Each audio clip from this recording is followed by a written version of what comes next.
Profesora Laura Quintana, ¿no le parece que hay que estar demasiado desesperado para salir a protestar a las calles corriendo el riesgo de morir por una bala o por el contagio del coronavirus?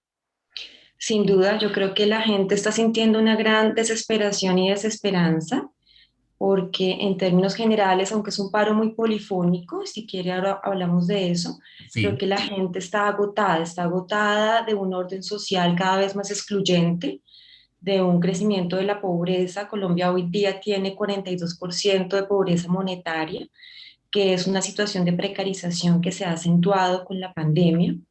La gente, sobre todo los jóvenes, están cansados de sentirse invisibilizados, que no se cuente con ellos y de sentir que no hay futuro. De hecho, una de las proclamas del paro, que ya venía desde el 2019, es: se nos ha quitado tanto que también se nos quitó el miedo. Entonces, realmente las personas que se congregan aquí, aunque responden a intereses, exigencias, expectativas muy diferentes, en todo caso, están acumunados por un deseo de ser contados, ¿no? Y por un deseo de tener futuro, porque realmente lo que se ha producido es una cierta desposesión del futuro. Este incendio tiene como inicio numerosas llamaradas y de ahí que haya más de 100 reivindicaciones de carácter social. A pesar de ello, yo quisiera rescatar a lo menos tres que me parecen esenciales. La primera tiene que ver con lo que usted acaba de señalar, que es la situación económica. Colombia en las últimas décadas ha tenido una estabilidad económica aparejada con ser el segundo país de la región que tiene una distribución de la riqueza más injusta y es el octavo del mundo en este defecto. Yo me imagino que la pandemia lo único que ha hecho es agravar la situación.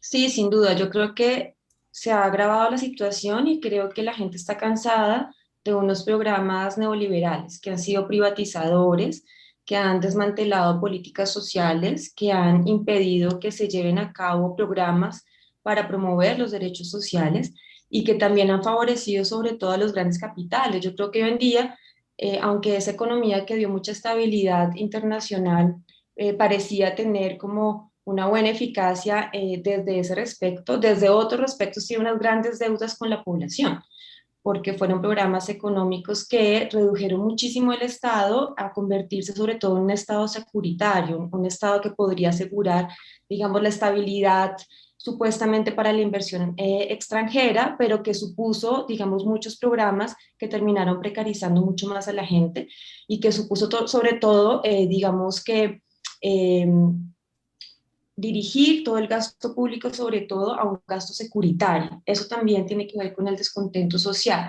porque, por ejemplo, la reforma tributaria que se tumbó, contra la cual la gente protestaba, incluía un gasto militar alto en unas condiciones de precariedad críticas. Y eso siempre se ha dado en Colombia, es el segundo país más desigual en Latinoamérica y es el cuarto país que, digamos, usa sus recursos públicos para gasto militar en América. El segundo aspecto tiene que ver con esta ansiedad social de una reestructuración por lo menos o una refundación de la policía, que tiene desde el punto de vista del exterior, visto desde afuera, dos grandes temas pendientes. De una parte, una unidad que, por decirlo diplomáticamente, se ha excedido en demasía en la violencia, y por otro lado, se trata de un organismo que depende del Ministerio de Defensa, con lo cual se agudiza su carácter militar que si estuviese en manos de otro ministerio. De acuerdo. A mi modo de ver, el problema fundamental con la policía y también con el ejército es que han respondido a unas lógicas de guerra muy acentuadas en el país, ¿no? Por un lado, como una lógica guerrerista, de acuerdo con la cual el adversario es un enemigo que hay que destruir, que tiene que ver con perseguir el disenso en Colombia, porque el disenso en Colombia por mucho tiempo se vinculó con los grupos guerrilleros y durante el mandato de Uribe, que sigue extendiéndose con el mandato de Duque, el guerrillero era el terrorista. Entonces, a partir del vínculo entre guerrillero y disenso de cualquier tipo, se empezó realmente a perseguir cualquier desacuerdo y eso ha implicado que la fuerza pública persigue el derecho a la protesta y tendencialmente ve el derecho a la protesta como algo que perturba el orden público. Entonces la protesta tiende a ser criminalizada y a ser asociada con un estado de caos y de anomia que hay que reprimir. Ese es un primer punto. El segundo, de la mano con este, es buscar siempre enemigos internos, enemigos que amenazan el orden social desde una visión muy excluyente del orden social y desde una visión muy securitaria del orden social que realmente ha resultado antidemocrática, porque el derecho a la protesta y el derecho a disentir son principios básicos de la democracia, de toda democracia. Entonces creo que la gente está exigiendo que realmente la fuerza pública cambie esta mentalidad de una manera más acorde, sobre todo con el acuerdo de paz. Y en realidad hay unos puntos del acuerdo que tienen que ver con cambiar esta doctrina militar hacia una doctrina más acorde con la democracia, más acorde con el respeto de la oposición, con el respeto del desacuerdo y con el respeto de los derechos humanos en general. Doctora Quintana, usted lo ha dicho al pasar justamente el tercer aspecto tiene que ver con estos acuerdos de paz firmados en el año 2016. Y este es un país que durante todo este periodo, en estos 8 años prácticamente, se han asesinado a exguerrilleros, dirigentes sindicales, líderes sociales. Estamos hablando de no menos de 904 personas.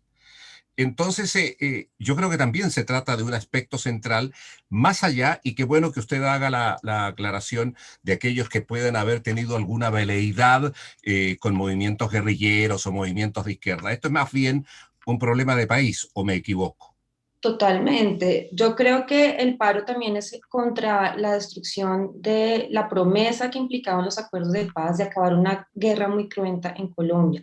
Y los acuerdos, aunque no solucionaban muchos problemas, sí avanzaban en puntos fundamentales. Por ejemplo, digamos, políticas que tenían que ver con hacer valer realmente el derecho a la oposición.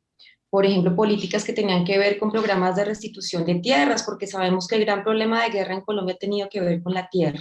¿No? Ha tenido que ver con el hecho de que ha habido siempre una política de desposesión de la tierra por parte de las élites en el país, que también, digamos, ha estado vinculada con intereses de grandes capitales por usar los territorios para proyectos de extracción intensiva.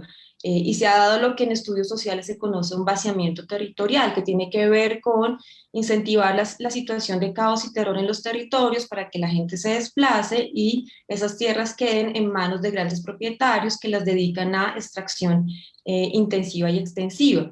En Colombia se ha dado una reforma agraria invertida durante todos los años de guerra y el acuerdo de paz incluía puntos sobre restitución de tierras y también puntos sobre programas para la transformación de la tierra de ser cultivos de coca a pasar a ser pues, otro tipo de producción, porque evidentemente también la producción de coca tuvo que ver con el conflicto armado violento que vivimos en Colombia.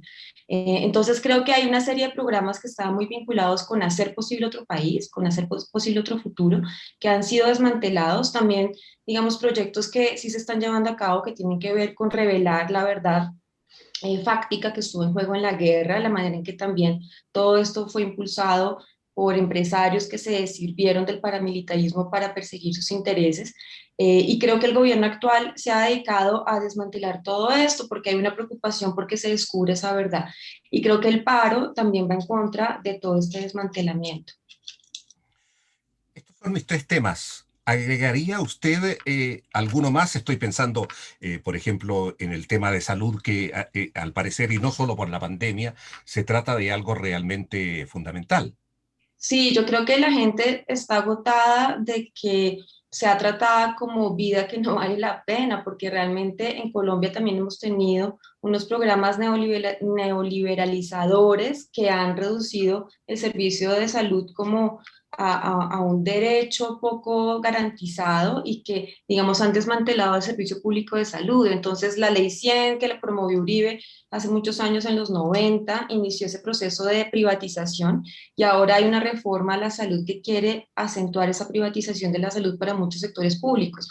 Los médicos en Colombia realmente tienen unas condiciones laborales tremendamente difíciles, ¿no? Reciben muy poco salario, tienen pocas garantías sociales, pero además la salud está a cargo de empresas privadas, las EPS, que realmente siempre ponen muchos problemas para que la gente logre tener cobertura. Entonces, ese ha sido un problema que se ha visto acentuado evidentemente en la pandemia y la gente también está cansada de no poder contar con este derecho social.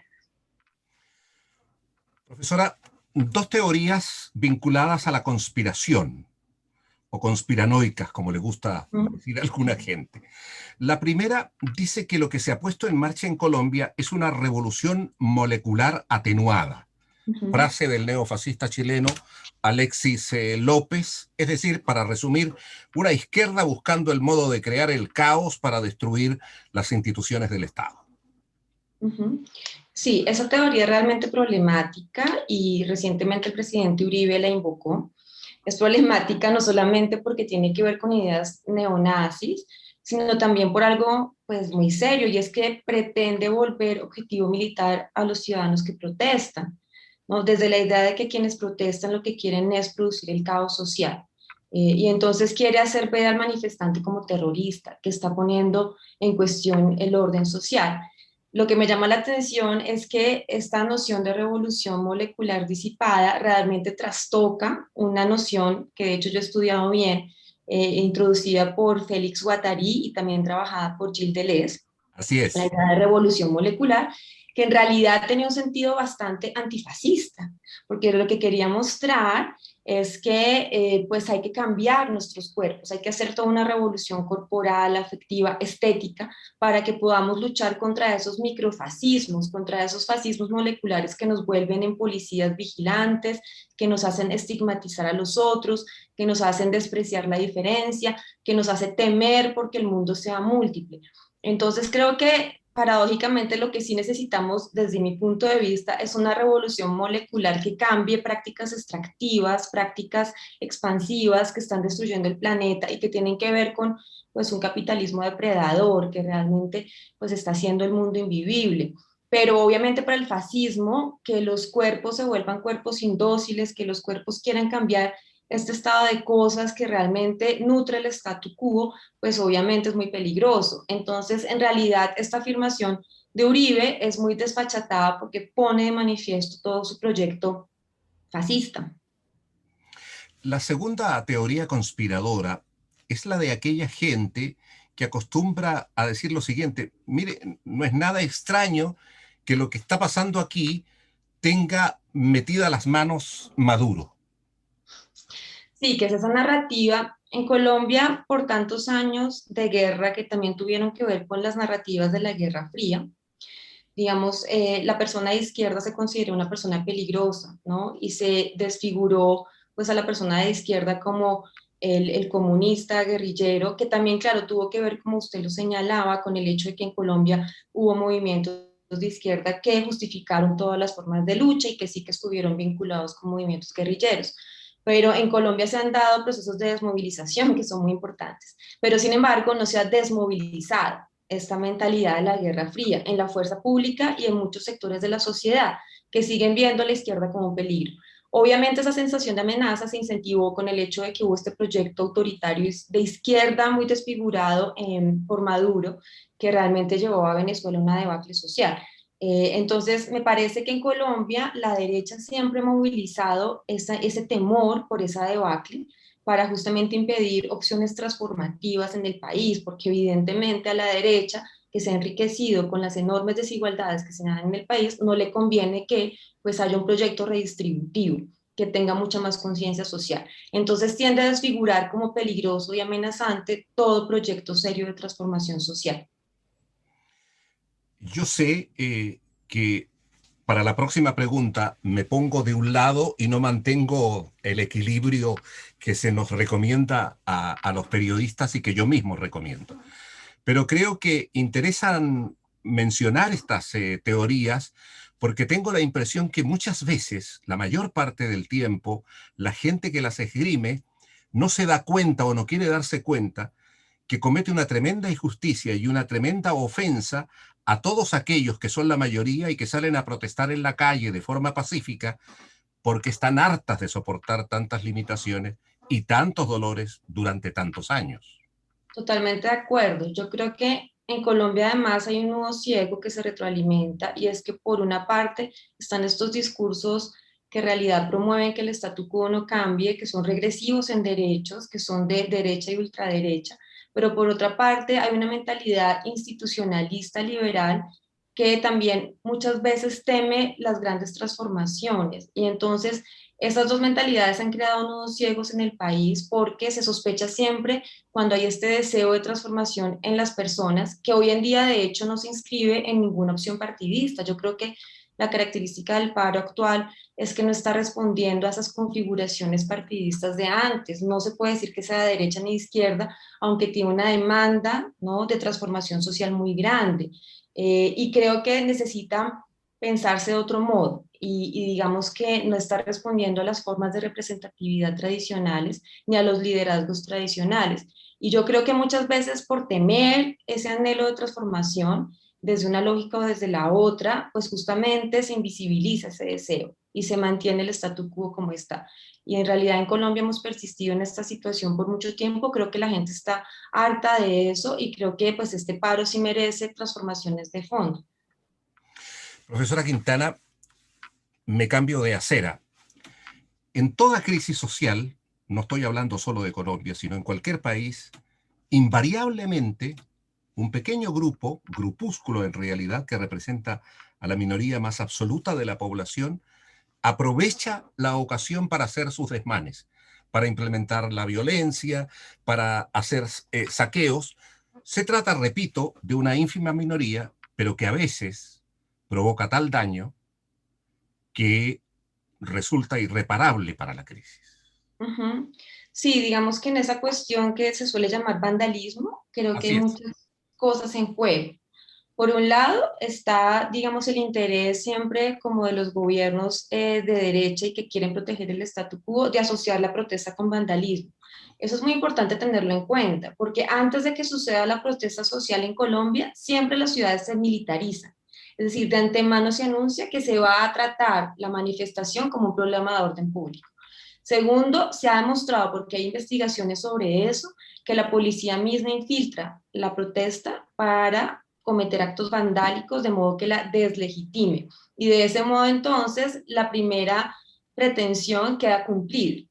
En tercer lugar, los medios hegemónicos corporativos tienden a enfocarse solo en esos actos de vandalismo y eso contribuye a la deslegitimación de la protesta. En cuarto lugar, claro, si hay mucha gente cansada, a veces de verdad pasando hambre, que puede cometer actos vandálicos en medio de la protesta. Esos actos vandálicos tienen que ver con actores criminales que hacen parte de lo que se llama crimen organizado e incluso micromafias que hay en Colombia de mucho tiempo atrás, pero también tiene que ver con sujetos simplemente agotados, que aprovechan un poco la sensación de caos que ya se ha creado por todos estos aspectos para agarrar un poco porque realmente están desesperados. Y porque yo creo que en Colombia el orden social ha sido realmente violento con las personas y no ha habido una construcción en el espacio público incluyente. Entonces la gente realmente no tiene respeto por lo poco que hay a veces porque siente que todo lo público pues ha maltratado mucho sus intereses, ha maltratado mucho sus vidas. Entonces hay como una desafección hacia aquello poco público que hay. Pero también hay una desafección hacia empresas privadas y demás que se asocian también con políticas muy extractivas y de demasiada desposesión social.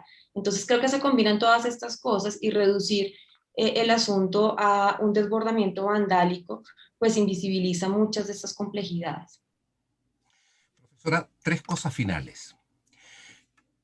Yo sé, estoy muy consciente de que cada país tiene sus particularidades y su propia realidad, pero ¿no le parece que hay de una u otra manera cierta vinculación, no sé si espiritual o cómo llamarla, entre protestas que se han dado en diferentes latitudes? Estoy pensando en Sí, Chile, estoy pensando en México, etcétera. sin duda, yo sí creo que hay como una especie de hartazgo con estos programas económicos neoliberales. Y eso está presente tanto en Chile como en Colombia. Sabemos que en Chile se experimentó por primera vez el neoliberalismo y luego se trasladó a otros lugares del mundo, pero en Colombia también hemos sufrido mucho esa política neoliberal. que realmente, y es algo que yo quiero sugerir así de manera muy abierta, también ha promovido en el sur global formas de autoritarismo corporativo. Y es el hecho de que en estas políticas neoliberales los intereses de las grandes corporaciones cada vez más se funden con los poderes del Estado. Entonces tenemos un ejecutivo cooptado porque responde a esos intereses de los grandes capitales que financiaron sus campañas, un legislativo que también responde a esos intereses porque también hubo financiación de campañas y lobbies, incluso poderes que tienen que ver con el control judicial también son cooptados por estas fuerzas. Entonces se pierde la división de poderes y todos los poderes del Estado responden a esos intereses y se da lugar a una enorme corrupción. Pero por otro lado, creo que también la gente está cansada de que en esas políticas neoliberales el descontento social se trata como un asunto de orden público. Y eso está muy estudiado, ¿no? En estos programas neoliberalizadores se incluye mucho gasto público para defensa y para seguridad, y no se trata el problema de fondo, que es la enorme desigualdad social que estos programas están produciendo. Entonces, yo creo que hay un hartazgo porque en Latinoamérica cada vez más son unos pocos los que se enriquecen y los muchos los que padecen una enorme precariedad y su malestar simplemente es reprimido, acentuado y todo vuelve a la reiteración de lo mismo. Incluso en Colombia creo que hay un hartazgo con algo que se ha estudiado en África, aquí Lemembe lo estudió, y es que hay prácticas necropolíticas que tienen que ver con pues matar personas para poder desarrollar programas de inversión en ciertos territorios. Entonces creo que sí hay como vínculos en varios lugares del sur global que tienen que ver con poner en cuestión estos programas neoliberales que están destruyendo la vida de múltiples personas, pero también la vida del planeta. Y creo que la crisis ambiental que vivimos también está llamando la atención sobre la necesidad de un cambio de modelo económico hacia un capitalismo pues como menos intensivo, menos acaparador, menos acumulativo, mucho más, digamos, redistributivo, que quizás ponga en cuestión pues estas formas de capitalismo contemporáneo. Da la impresión, sin poder asegurarlo totalmente, que el gobierno lo que hace es apostar al desgaste de las protestas y a la agudización de las contradicciones en el seno de los que protestan. De acuerdo, de acuerdo. Eso lo estamos viendo de manera aguda hoy en día porque las protestas en muchos lugares pues están justamente parando la actividad económica y ha habido entonces en medio de la protesta paro de camioneros, por ejemplo, y aunque en muchos lugares se ha comprometido a mantener la circulación de alimentos, en otros ya se está presentando desabastecimiento. En algunos lugares ha habido acordonamientos de la ciudad, por ejemplo en Cali, la Guardia Indígena ha acordonado lugares de la ciudad para protegerse porque realmente la brutalidad policial ha sido muy grande. Pero eso también puede producir hartazgo en ciertos sectores de la población que además no apoyan del todo la movilización. Entonces yo creo que el gobierno se aprovecha de ese hartazgo y empieza a circular imágenes de desabastecimiento, imágenes de gente que no puede circular, discursos que hablan de que la gente se siente secuestrada, por ejemplo, en Cali, porque no puede salir ni entrar de la ciudad, pero yo creo que son discursos que no apuntan a deslegitimar la protesta y a invisibilizar pues el malestar social que está en juego. Creo que en todo caso hay como un nudo ciego ahí complejo y es que como esta manifestación no se deja del todo conducir por los líderes de oposición, porque creo que excede esa representatividad, va a ser difícil canalizar todo este descontento. Qué bueno que Eh, usted lo menciona porque voy a mi última consulta, profesora Laura Quintana, y es que tenemos a lo menos 37 muertos, mm, muchísimos desaparecidos, mucha mm, gente herida, mm. ¿y ahora qué? O sea, con otras palabras, ¿cómo se supera esta grave situación que vive Colombia? No, pues yo creo que la respuesta a esa pregunta es muy compleja, pero yo creo que uno, la conversación nacional que el gobierno está promoviendo no puede incluir a los mismos sectores de siempre. Tiene que realmente sentar a personas que han tenido una representatividad en las calles, en los territorios y escuchar. Yo creo que este gobierno ha sido un gobierno sordo, que no escucha a la gente, que desprecia realmente a la gente, solo escucha a los gremios. Entonces hay que sentar a estas personas que están hoy en día en las calles, escoger líderes de allí y, digamos, escucharlos. Y creo, digamos, que en esos diálogos tiene que prevalecer pues la verdad acerca de qué pasó, por ejemplo, con estas personas desaparecidas. Es realmente muy grave, la cifra exacta no se conoce, pero se habla en algunos casos hasta de 900 personas, en otros de 500 y pico. Es decir, es muy grave que en estos días de 12 días de protesta haya tantas personas desaparecidas. En cuanto a los muertos, ya la cifra supera, parece ser que los 40. Es decir, es un caso de violencia estatal muy grave y creo que debe hacer parte de los diálogos poder dar cuenta de lo que pasó y poner al descubierto pues la verdad fáctica que estuvo vinculada con esto. Pero asimismo creo que tiene que estar en juego poder lograr acuerdos económicos que tengan más en cuenta las necesidades de las personas, porque no se pueden diseñar programas económicos por expertos en economía neoliberal que desconocen por completo las condiciones de la gente. Ese era uno de los problemas de la anterior reforma tributaria, que incluía un supuesto subsidio solidario para las personas en peores condiciones económicas, pero lo hacía exigiendo un sacrificio de las clases medias que también se sienten muy precarizadas. Entonces tiene que haber realmente una escucha respecto de sectores que se sienten completamente invisibilizados. Creo que eso, más una conciencia de que realmente hay que cambiar esta mentalidad de la fuerza pública, son cuestiones fundamentales. Que también van de la mano con respetar lo acordado en los acuerdos de paz y también van de la mano con suspender estos programas neoliberalizadores, por ejemplo, en la planeada reforma de la salud, que también está exacerbando el malestar social y la gente también se sigue movilizando por esa propuesta de reforma.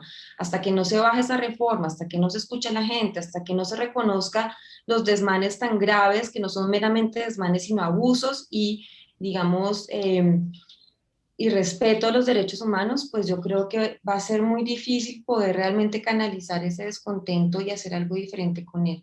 Pero creo que a mediano plazo, evidentemente, Colombia está llamando a un